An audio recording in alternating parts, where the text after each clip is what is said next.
que disent les textes pour ce qui concerne justement cette affaire de vacances? Parce que il y a dans cette rumeur qui a circulé parlant de 45 jours et en parcourant les dispositions légales au Cameroun, il n'en est rien.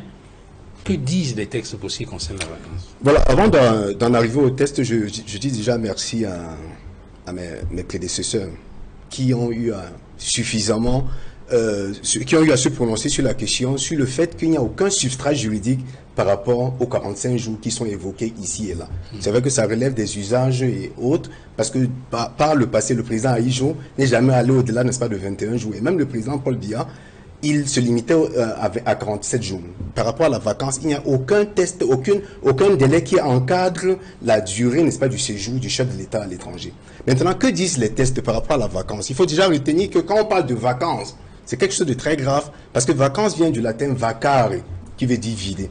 Ça suppose qu'il s'agit d'une absence totale du titulaire, n'est-ce pas, d'un poste.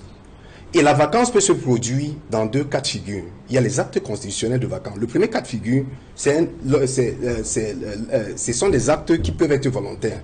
Et là, ça renvoie à la démission. Ça suppose que le titulaire, n'est-ce pas, du poste prend sur lui l'initiative, n'est-ce pas, de démissionner. À ce moment-là, on rentre dans une période de vacances. Et le deuxième cas de figure, ce sont les cas involontaires. Et dans les cas involontaires, on peut évoquer deux scénarios. Premier scénario, c'est en cas d'empêchement définitif. Le deuxième scénario, c'est en cas de décès. Jusqu'à présent, il n'y a aucun de ces cas, n'est-ce pas, qui s'est représenté. Et à ce moment, lorsque la vacance, pour que la vacance soit constatée, il y a une seule autorité qui est habilitée à constater la vacance, c'est le président du Conseil constitutionnel.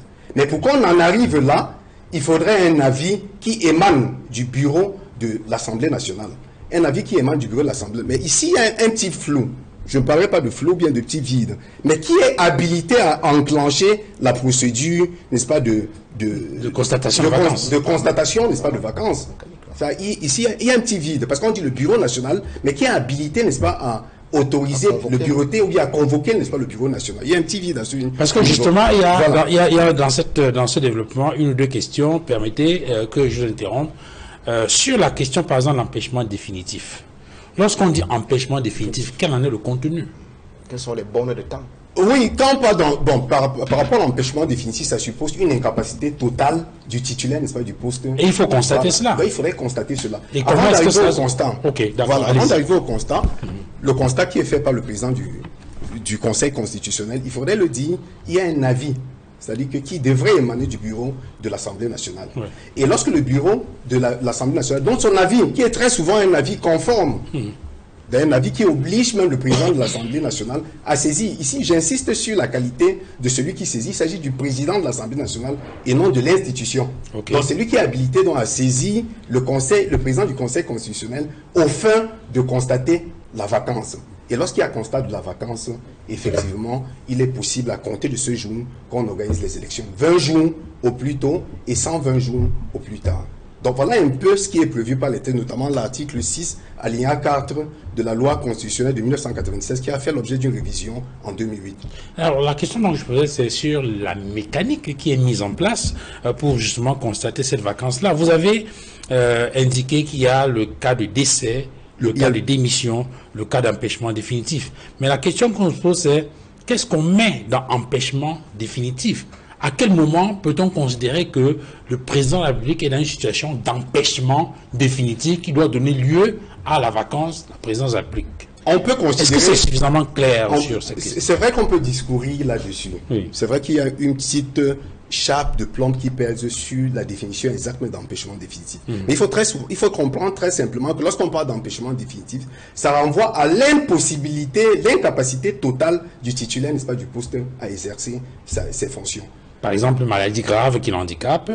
Par exemple, ça peut être une maladie grave, ça peut être un cas, n'est-ce pas, d'impotence qui est irrémédiable. Ça peut être je n'irai pas jusqu'à parler, n'est-ce pas, du cas d'invisibilité, mais généralement, le titulaire du poste est dans l'impossibilité de se manifester ou bien d'exercer son poste, on peut à ce moment-là constater qu'il y a un cas d'ouverture, n'est-ce pas, de vacances. Mais il faut également préciser, j'ai failli l'oublier, que si en droit constitutionnel, il n'y a aucun délai qui encadre l'absence ou bien la longueur du séjour, n'est-ce pas, du chef de l'État, il faut le dire que cela a été néanmoins théorisé en droit civil. Il y a des délais Parce que la définition de l'absence en droit est différente, n'est-ce pas, de ce à quoi on est habitué, les communs de mortels. Parce que quand une personne n'est pas visible à un endroit précis pendant un certain temps, le langage qui est usité, ou bien qui devrait être utilisé, c'est la non-présence et non l'absence. Parce que l'absence est encadrée en matière civile. Il y a la période de la présomption d'absence, il y a la période de déclaration d'absence, il y a la période de consolidation d'absence. Mais ici, dans le cadre constitutionnel, il n'y a aucun délai qui est précisé et qui encadre la longueur du séjour, n'est-ce pas, du chef de l'État ou bien son impossibilité à se manifester. Est-ce qu'il existe une loi qui permet au président de l'Assemblée nationale de déclencher la mécanique? Parce que si on dit que le président est définitivement empêché, il faudrait bien qu'il y ait des éléments sur lesquels il s'appuie, le président de l'Assemblée nationale, pour saisir le Conseil constitutionnel au fin de déclarer effectivement l'ouverture de la vacance. Oui, effectivement, le président de l'Assemblée nationale est habilité à saisir le président du Conseil constitutionnel lorsqu'il est établi qu'il y a un cas manifeste de vacance. Et puis, je l'ai évoqué tout à l'heure, pour le décès, c'est évident. C'est-à-dire que lorsqu'il y a constat du décès, il faudrait qu'il y ait des preuves, effectivement, qu'il y ait un cas de décès. Mais pour l'autre cas, c'est-à-dire pour l'empêchement définitif, c'est à ce niveau-là que c'est sujet à querelle. Mais pour le décès, il n'y a pas de problème encore, ou alors pour le cas, n'est-ce pas, d'une démission. Démission, ça suppose qu'il y a une lettre qui émane du titulaire, n'est-ce pas, du poste, qui manifeste son désir de ne plus continuer d'exercer une fonction. Vous voulez ajouter quelque chose?